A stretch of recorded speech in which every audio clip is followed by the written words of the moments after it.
efa ampelantanako avokoa ny programa rehetra mikasika ny fitondrana zao firenena zao. Efa nisy fotoana anaovako étude lalina ary efa nidiniko tany an-danitra ny solution ny vahaolana hamahana ny problème ny Madagascar. Zany hoe alohan'ny andehanako aty ambony ty tany ty zany efa nisy ny karazana étude natao, fikarohana lalina natao zany mikasika ny problème mahazo ny olombelo indrindra fa tsika voaka malagasy.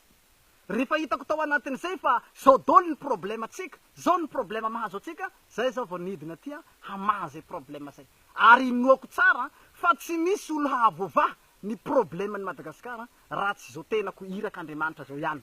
Izay mahatonga za mizingizina eto hoe tsy ho voavaha mihitsy ny problème ny Madagasikara raha tsy zaho no lany filoham-pirenena. Ka izay mahatonga za mizingizina hoe fidio fa tsy ho perta atsika raha lany aho. Ho hitanao ny vahaolana. Ary efa impiry moa zany nieniana hoe tena tampaho ty lohako ty raha tsy tanteraka ny zavatra nilazaiko.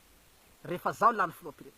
Matony zao tena masaky migaranty ohatran'izany, mizingizina migaranty, tena azoko antoka fa eto ampelantanako ny vahaolana. Ary azoko antoka fa vaovao io olana io aho. Ia moa mpana politika mba nasaky nieniana. Mba mitsangana moa nareo. Ataotsika hoe hieniana ravalo, hieniana ianjy, hieniana hery, hieniana présidentsika teo aloha regny aby.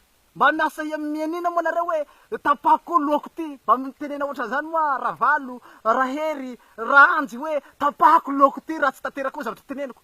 Fa tsisy asaky tena zany nareo mpana politika satria ny anareo lainga foana avokinareo olo. Ary nareo nefa hainay fa mpandainga. Zay mahatonga za manentagny vahoaka eto hoe aza mifidy itsolo tsika.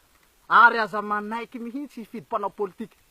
Fa andao hifidy olo baka an-danitsany iraka Andriamanitra hanavatsy ny firenena. Fa iza de masaky migaranty, ary masaky mieniana, ary masaky miozona, ary masaky manao fanekena, ary afaka manao taratasy mihitsy tsika hoe andao atao taratasy. Fa raha ohatra ka tsy tanteraky reo zavatra teneniko amireo, tapahana lohako ty lentana za vonora faty mihitsy. Tia tsika Jesosy, tia monjy anao izy. Raha hifidy ihany, fidio Marc Tatandraza, foloan'ny Madagascar. Fa io ny iraka azo antoka hanavitsy ny firenenatsika, hamonjy ny vahoaka malagasy, hanafaka ny Madagasikara. Tianao Jesosy. Sotranao nagnaraka zay afatra zay, makasitraka.